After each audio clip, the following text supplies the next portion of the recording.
I'm poor, you're poor, we all scream because we're poor. Thank goodness we live in an era where you can purchase video games for $1, $2, $3, basically no money. So today we're gonna jump back on to the Nintendo Switch eShop and take a look at some games you can purchase for your tiny peasant money of $2 or less. However, this episode's gonna be a little bit different because it's not just me who's gonna be looking at these. I would like to welcome to the show my friend, Memoria. Hello, Austin's viewers. Hello, Memoria. How are you? Thanks so much. We're going to be talking about two games today. I picked one, Memoria picked one. Are you ready to see our first $2 game today? Great, me too. Roll that tape.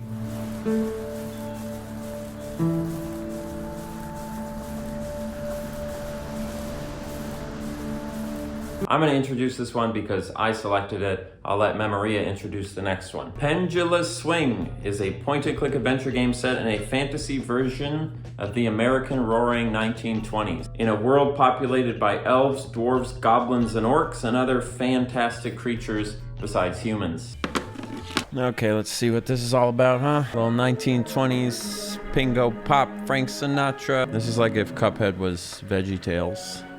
So what I remember from the description of this one is something jazz soundtrack.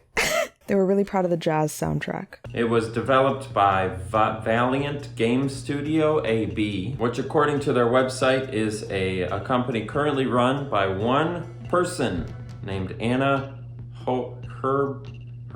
I think that's how you pronounce the dot. This game originally came out in November of 2018, so about a year and a half into the Switch's lifestyle, but it was not originally a Switch game, it was a port. Wow, I am jacked. Holy hell, look at me. Look at my shoulders. All right, I'm gonna get my bearings here. I got a bathing barrel. The water's cold and dirty. I'll clean it up some other time. That's how I run my life. I take a bath and I don't drain it, and I just keep bathing in the same water until it looks like that. My toenails are very large. Can I don some attire real quick? Okay, this feels better. Okay, there's definitely a huge amount of effort put into the art in this game. Oh my god, can I do a round in the bathing barrel? I don't know what determines what I'm focused on. Tahina said yes, she wants to marry me. Tahina has contracted a fever. Oh no. So that's basically the story. 400 years ago, me and my friends killed a giant clown, and now it's been 400 years, and I'm retired. I don't fight anymore. I don't have weapons anymore. I do like that the story is like, I've been alive for 400 straight years. I've never found love. I finally asked the love of my life to marry me, and as soon as I did, she instantly died. That's horrible luck. Horrible, rotten luck. When do we get to the jazz? I'm starting to gather that what this game is it's like colonialism, but instead of like Native Americans and then Spanish people, it's elves and then flappers. The elves live on this island with the orcs and the dwarves, and then people from the 1920s come and try to start teaching them about gas. Hey elf, can I have your gas? I need gas. Here we discover kind of the first moral argument of this game. There's like a environmentalist, anti-capitalist narrative going on with this mine that they're trying to build right in the middle of these people's neighborhood. There's like a fallen tree that makes you feel kind of sad that they're killing the world. Just on my way to convince people to make a mine and to bust up some unions. I'm gonna have to convince my poor neighbors to let them mine here. Oh no, we're destroying the environment. Fuck the earth. When do we get to the jazz? Alas, we finally finished the tutorial and found the jazz. Here's the jazz. That's what we're talking about. I'm just gonna interject. I'm not impressed with the jazz. I think big band swing jazz is annoying. There, I said it. I'm sorry. That's my opinion. Any music that makes me want to go like this is not music I want to be involved in. And that's how I feel about it. I can't say I expected the goblins to look so extremely goblin-like. Wait, what did she say?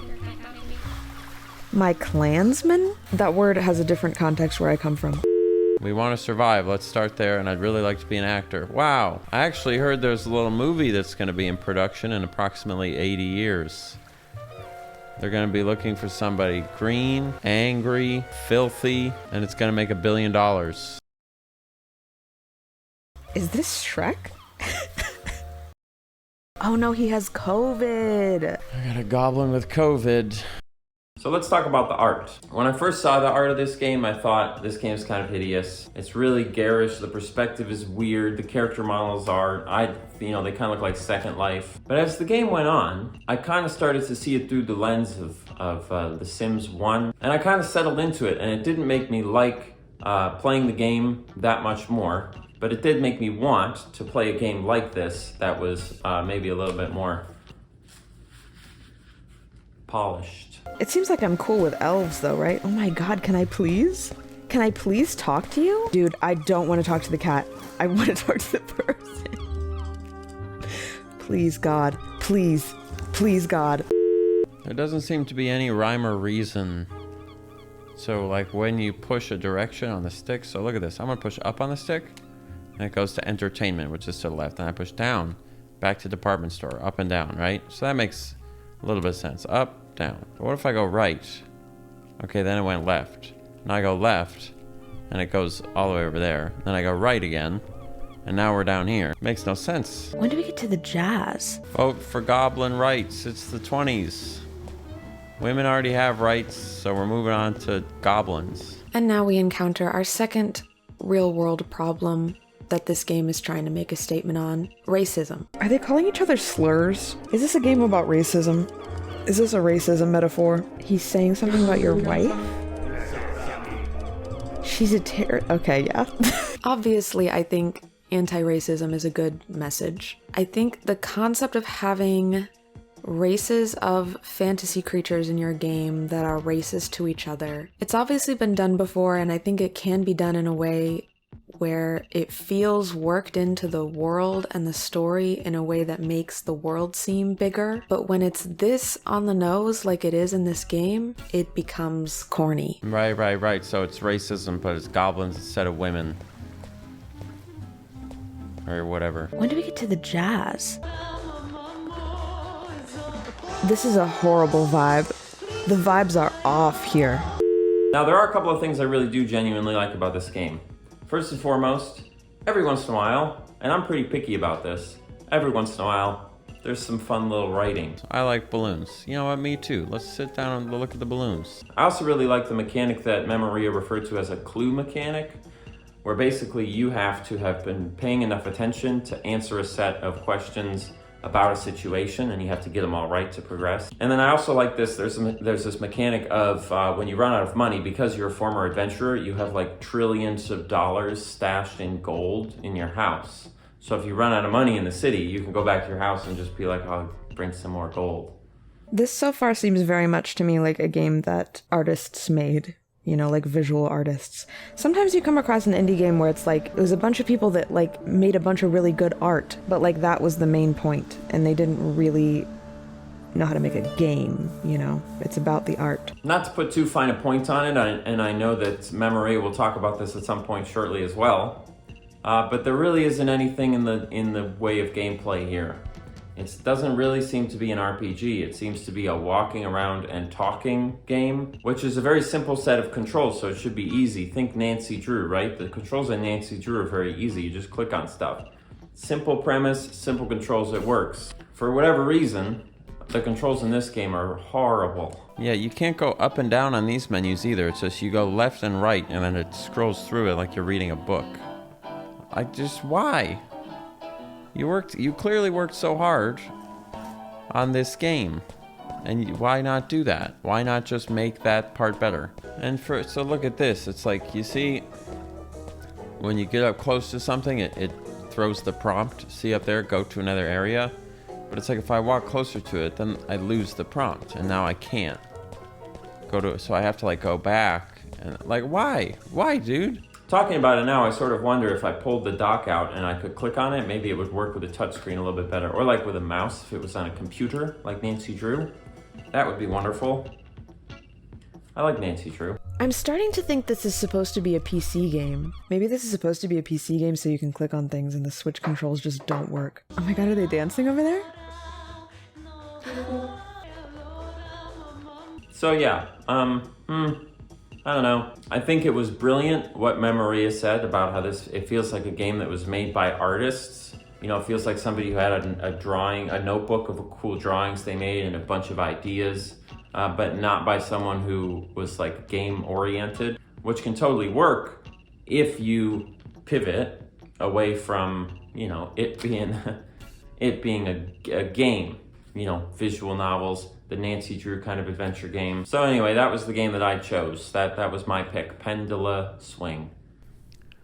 Before we go on to the second game, I'm just going to do my little necessary plug for the Patreon. I don't really want to explain it right now because this video is long as all hell, but if you're in a supportive mood and you want to see the channel thrive, I do get all of my support from Patreon. I do not run any ads. There's a beautiful video series on Patreon you can watch. You can watch me play Ocarina of Time. You can watch me play Flight Simulator, and I do it all while answering your listener questions. So if you find yourself in the mood and you have an extra couple of bucks, you want to support me on Patreon, I would love it. I would appreciate it. But if you don't want to do that and you still want to support, leave me a comment. It gives me a little serotonin boost. Hit the like button, the subscribe button. Seeing those numbers go up is a good reason for me to get out of bed in the morning, and it helps my real job go by a lot faster when I can scroll through all of the comments that you're posting in the bathroom. Okay, that was longer than I wanted it to be. I apologize. Let's get back to the video and see what the second game is.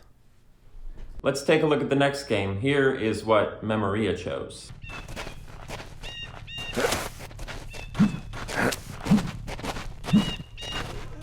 Hello, Austin's viewers. My name is Memoria, or just Mem is fine also. The game I picked is called Flagathon, released on February 3rd, 2022, so it's hot off the presses. The description says, make your way through this hellish dimension, destroy all monsters, crush their skulls.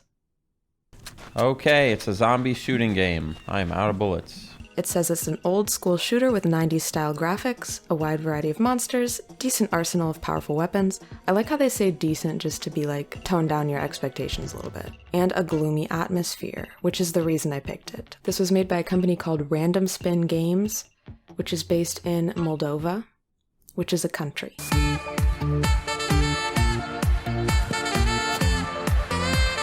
I don't know what the overlap is between Austin's viewers and Project Runway enjoyers. Victoria from season 18 was from Moldova. She talked about it a lot. She said it was beautiful. She makes beautiful clothes, so I assume it's a beautiful place. Hard to find a lot of info about this company. It seems like they're in the business of making cheap eShop games because they had quite a few of them on the Switch shop. Flagathon was actually the most expensive game that they have made for the Switch eShop. Really, we thought we were being cheap today, but we were splurging.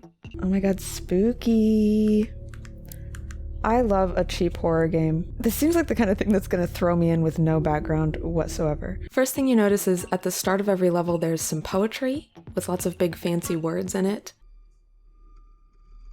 I don't know what maledict means. It turns out I learned from Wikipedia that these are lines from Dante's Divine Comedy, which is a poem from the 1300s about the afterlife, basically, going to hell. It's about a journey to hell. Take this. Oh my god, they're all in Hanes boxer briefs. I like the synth and the music that's just coming in for one note, like every 3 minutes. Look how detailed this lantern is for no reason. After some aimless running around learning the controls, I discovered the coolest thing about this game, which is a big bat that you hold with nails on the end, and the fact that you run really, really fast. Bat? Is that my melee? Do I have a bat? Whoa! Yeah, so there's no more gun. This seems far more effective anyway.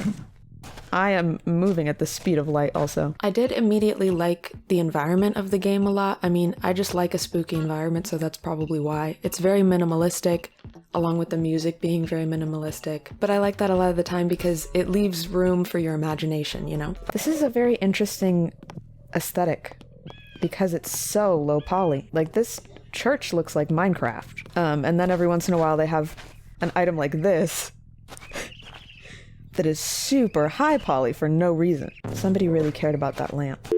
I'm pretty okay with how low. I mean, this really looks like an N64 game.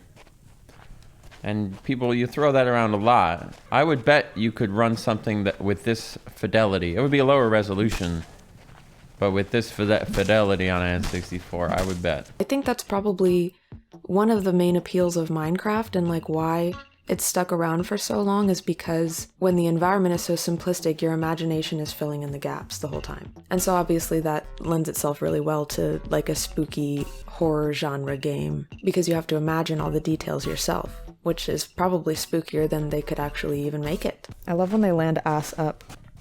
Oh my god, there's death in all directions. That must be some kind of metaphor for how death is inescapable. Yeah, these are the guys that hang out in the barn. Those are the barn guys. Hello. Oh my god, bucket hat, stylish, fashion. Those are very in right now. Sorry to this man, though. Okay. You guys are having a party, too. Do you guys know about the party in the barn? Here I just want to pause and say, pay attention to this incredible realization I make, and then immediately forget. The thing is with the speed that I move, it's like I'm killing them, but I almost could just not. I'm killing them, but I almost could just not. Oh, it's German. It's German. Okay, this is an anti-Nazi game. Or possibly just a game that's racist against Germans. What did he say? Did he say, I'm a killer? What are you doing? He's breakdancing. He's breakdancing. Yeah, so crossbow is giving me the exact same vibe as the gun, in fact. Yeah, there's almost no real tactile feel to this game. You know, it's not like when you play Call of Duty and you're like, oh my god, I'm actually shooting machine guns through a person. Which is not necessarily a bad thing. Whoa, whoa, whoa, whoa. What the Listen. This is so chaotic. I'm shooting you so many times. No, but the description for this was like a throwback to 90s shooters. And I must say I never played any 90s shooters. Is this really what it was like? Is this what was happening in the 90s? And I've talked plenty, certainly, about throwback N64 games and how usually when you have a throwback, it's like a throwback, but with modern accoutrement. Whereas this kind of feels like you could damn near run it on an N64. It's like that crude. And I've always said that I thought that that should be a thing. So, you know, put my money where my mouth is. So basically the name of the game is run around, kill all the guys with guns first. Just like juke them. Because once there's nobody left with guns, there's really no one that can hurt you. Right, like all these clown monsters and stuff, I mean, it's nothing. For some reason I was really captivated by this weird area with all these like perfectly square rooms with columns in the middle. And again, because it's so low detail, it makes you fill in the gap with like what the hell this place is and why it exists. I'm knocking off their heads like it's nothing, dude. Like it's nothing, dude. There's so many guys with guns is the problem. The problem with this shooting game is that there's too many guys with guns in it. This is stressing me out. Okay, this room looks different than the other ones.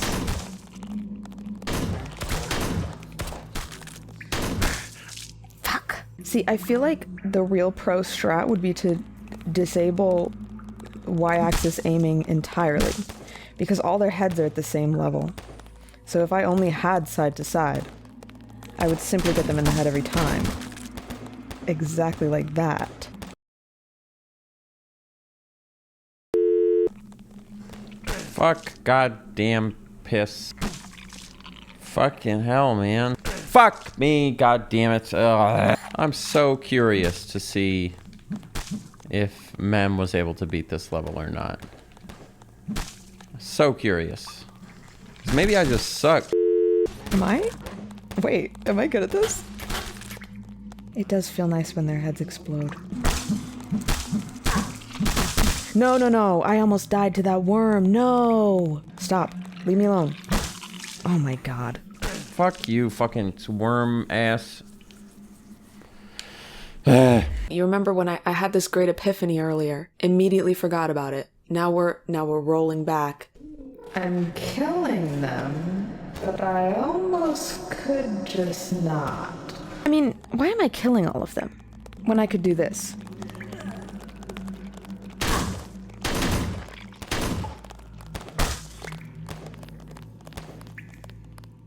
Yeah, so we've just discovered something. Okay, so we've discovered the combat actually doesn't matter at all. You actually don't have to kill anybody in this.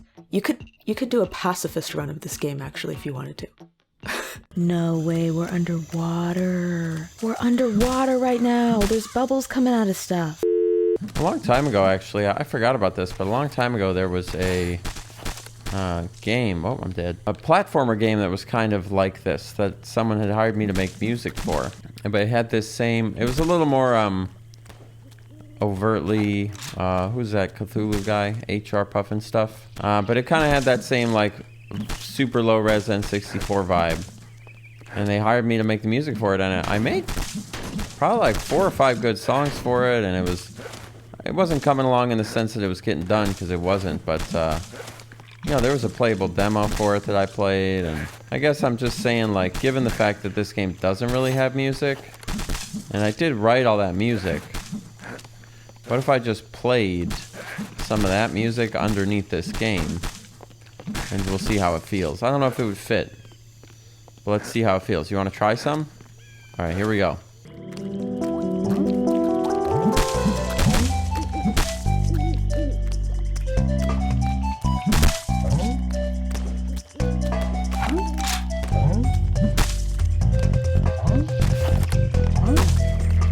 I can just run past anyone I want. Okay, leave me alone. I just want to see... I just want to look around. I was not expecting to be able to go this far. Oh, is this the rifle? There's hella swag over here. Okay. Whoa. This gets weirder by the second. Whoa, this is trippy. One thing I do want to mention about it that I think is cool, and it gave me a thought about what I like about N64 games so much in the past, is at one point in this game you end up in a pipe. Take a look at the pipe. So you end up in this pipe, and what I think is really interesting is that clearly there's enough of a clue that you know what it's supposed to be. You can tell you're supposed to be in a pipe, but it's like the absolute bare minimum so that you can recognize it's supposed to be a pipe, but it doesn't feel at all like a pipe. I guess you could call it, it's kind of in an Uncanny Valley vein, right? It's a human face, but it doesn't quite look right. But this is like, if the Uncanny Valley is you've got this close and you're like this, what I'm talking about is sort of like, you've just crossed the threshold at the lowest possible end for it to be seen as a pipe. So it's trying to evoke this sort of fully realized image of a pipe with the fewest possible elements. I don't know if I'm making any sense. Can we just try sprinting through it? Probably not, because it's a pipe. I'm going to die.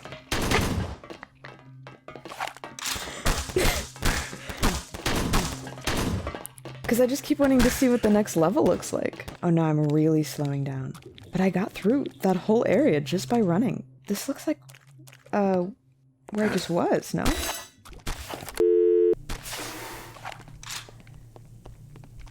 Whoa! Uh-oh! Boss fight.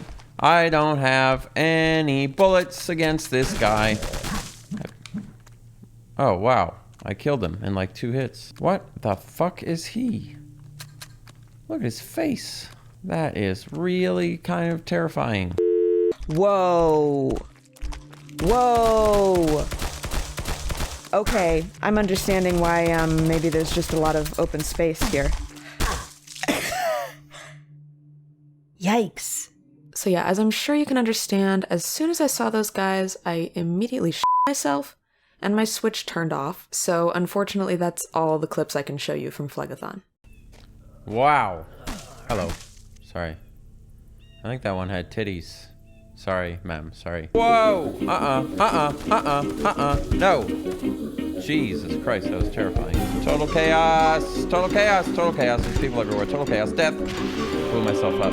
Ay, ay, ay, ay, ay! I'm not saying this game's good, but I'm saying this level with these green trees kind of growing on me.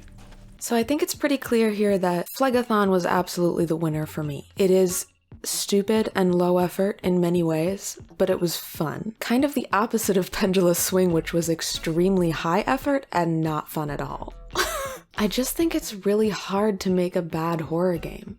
Maybe I just have really low standards for horror games, but I feel like even the shitty ones are still fun. Anyway, what did you think about these two games? Are you gonna buy any of them? Probably not. We still haven't really hit the heights that we hit the very first episode of this we did when we discovered, what was that game? Fats and Batula. We haven't really gotten there. Yeah, we haven't really gotten there. Anyway, thank you very much to Austin for having me on the channel. This was really fun. Always grateful to myself for letting you be on the channel. Always grateful to myself for allowing me the space to be on the channel. It's good to thank yourself sometimes, you know, for the blessings that you get, for the blessings that you allow yourself. It's a wonderful thing. Thank you very much to Memoria for joining me in this video. Feel free to check out my channel if you want. It's just more of me being stupid playing games, but even less organized than this. Bye. It was a lot of fun to put this together. I have no idea how it's going to turn out as of right now, but I'm excited to try and mash all of this up into one big old thing. So I hope you enjoyed it. I hope it worked out. I hope it made sense. If you want to see more of Memoria, she has her own YouTube channel. You can find the link to that in the description and in the comments. Me and her actually did a video together once when she came down here to visit New Orleans. It looks like this. You can look it up yourself and it's really goddamn funny. If you enjoyed this video and you want to see more videos like this, post in the comments, "Hi, this is a video and I want more of it. I liked it." Do not post that in the comments if you did not like this video. I'm here to serve you. If you want to be here to serve me, you can check me out on Patreon, www.patreon.com/AnnieAustin. You can find our regularly scheduled Patreon check-ins where you can ask me your listener questions and I will answer them for you. That is a Patreon exclusive video series. You can only get that if you join the Patreon at $3 or more. And as usual, one of my hobbies, my side hobbies, is making music. If you like music, thank you for watching. And as usual, everybody, enjoy the song today. But I think of you all the time, 'cause you're mine, because everybody likes me, everybody likes me, everybody likes me. Everybody likes me, everybody likes me, everybody likes me. That's right. Everybody likes me, everybody likes me, everybody likes me. Everybody likes me, everybody likes me, everybody. Imagine how many measures the guy playing the synth is having to count between his one note every several minutes. It's really kind of impressive that he remembers it all. Whoa! Guys, calm down. Don't ask me to clean up the bathing barrel. I'll clean that up some